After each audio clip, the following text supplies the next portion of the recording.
Hey listeners, Heff here from the Keeper League podcast, bringing you a Breakout Tracker update following round 5 of the AFL Premiership season. Earlier in the week, I put out a tweet asking for people to suggest players to have a look at on the Breakout Tracker chart, and here are some of the top responses. So Brody J is asking for Brent Daniels, Blake Hardwick, and Will Setterfield. So let's have a look on the Breakout Tracker now. So here's Brent Daniels on the Breakout Tracker chart. As you can see, he has a career average of 57.4. Now, the top 10 forwards at the same point in their careers had a career average of 74.5. That's after 53 games. So just to kind of mention that this line above here kind of just goes a straight line from the game number 1 to game number 100 from the top 10 forwards averages. So it's not kind of like a perfect line as to where they average after the specific amount of games. So after 53 games, the top 10 forwards were averaging 74.5. So that means Brent Daniels is 17.1 below them. It's not too bad though. So he's kind of trending in the right direction. If he continues to get more midfield time at GWS, I think he'll go okay. But at the moment, he is trending under those players. Here's Blake Hardwick's chart on the Breakout Tracker. So he has now played 87 career games. So I guess the time is running out for his breakout, I guess. He's had 200s over the course of his career, which isn't huge.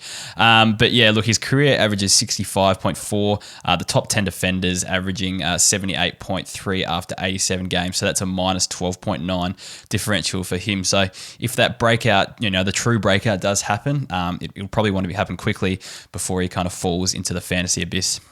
So here's Will Setterfield's chart on the Breakout Tracker. He's played 39 games and he has a differential right now, a true differential of 0. So basically after the first 39 games of the top 20 midfielders in the competition, they were averaging 71.5 and his career average right now is 71.5 also. So at the end of last season, he looked like he was powering ahead, but he's come back to earth a little bit this season. So I don't know. I don't think it's too much of a concern just yet, but we want to see some kind of bigger performances from him sometime soon so we can restore that faith in him, that's for sure. All right, so Isaac WF wants to hear about Dylan Moore. Now, Dylan Moore's played 15 games. If you look at his chart here, it's actually trending quite nicely. But the thing is with forwards, so after the first 15 games, there's a pretty steep rise and then it kind of tapers off. Now, this chart, again, when it shows the top 10 forwards, it shows the very first point, so the career average of all the top 10 forwards after the first game and the career average of the top 10 forwards after their 100th game.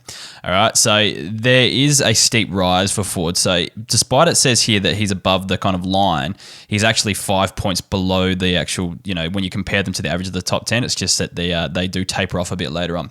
That said, I think he's still in good stead. We just probably need to see more from Dylan Moore and kind of just, know what his role is completely for the future going forward. But look, if you look at this chart here, he's definitely trending the right way.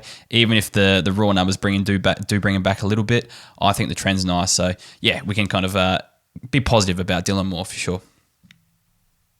So the second part of Isaac's tweet was Loki Foggity. So he wanted to hear about him. So this is him compared to the top 10 forwards on the Breakout Tracker chart.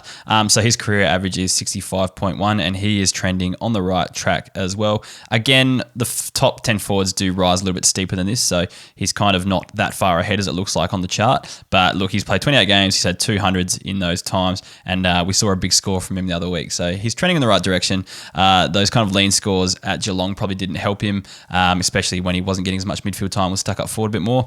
I've decided to compare him to the forwards in this chart purely because at the moment he's still playing quite a bit of forward time, so we'll keep him there for now, and we'll see what happens in the future with Loki Foggity. All right, so Michael Berry wanted to see Lockie, Scholl, and Tom Powell on the Breakout Tracker. So here is Scholl's chart right now on the Breakout Tracker as it stands.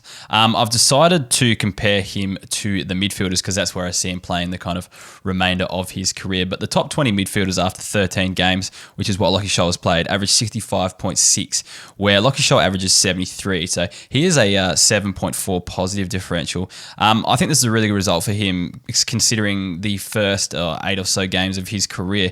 He started in defence for Adelaide and it was low going in terms of his fantasy scoring.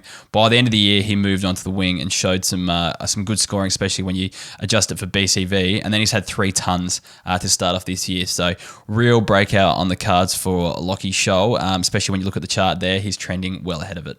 All right, so the next part of Michael's tweet was Tom Powell. So having a look at him on the chart, he's only played the 5 games. He's got a career average of 69.6. The top 20 midfielders, and again, I've decided to compare him to midfielders because that's where I see him playing the future of his career. The top 20 midfielders average 61.8 after their 5 games when you combine their career averages. So he has a positive differential of 7.8. Look, I think this actually probably should be better than this because his first 2 games or 3 games, he played a lot up forward. In the last 2 weeks, we've seen him play on the midfield, and his scoring has improved, and you can see that indicated on the breakout tracker there. It's definitely on the up from round 3 onwards. So I think this is only going up for Tom Powell, and I think he's got the goods when it comes to fantasy going forward.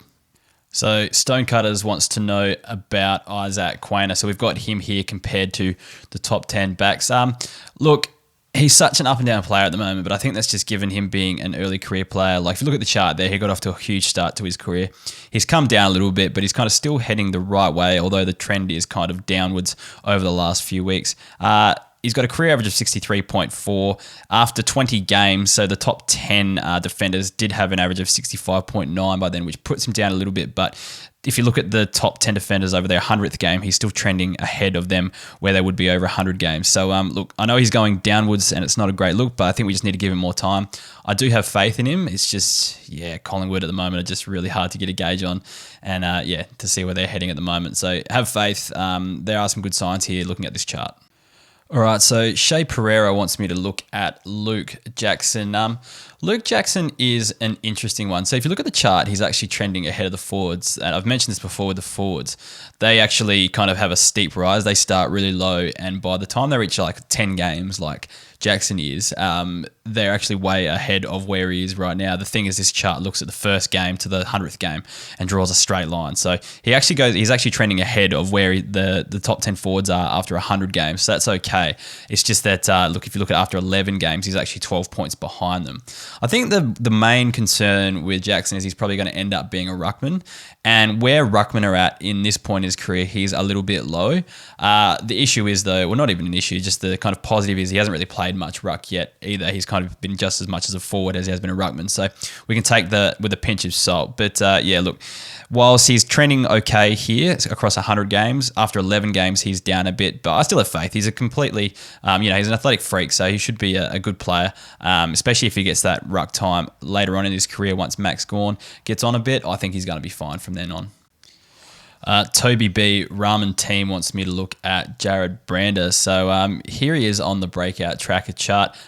He's trending okay. So again, after 14 games, he's probably a little bit behind where the top 10 forwards were after their 14 games. But if you look at between 1 and 100, he's on track to be ahead when he gets to 100 games. So career average of 60.1. I think that's kind of down a little bit from where he started last year. He was a little bit out of his depth in his first few games, and then he kind of got injured, I think, mid last year, so that kind of diminished his scoring a little bit there. But this year he's kind of playing a half-forward wing role. I've got him listed as a forward here. If you're looking at against the midfielders, he comes down a little bit. I'm just not really sure where his future lies. I think he does keep that forward status for now, so that's why I've got him listed as a forward here, or presented him as a forward on the chart. So, I don't mind Jared Brander right now. I think he's tracking nicely as well. And last but not least, James Elms wants me to take a look at Hunter Clark. So Hunter Clark is travelling nicely despite some of his recent fantasy scoring.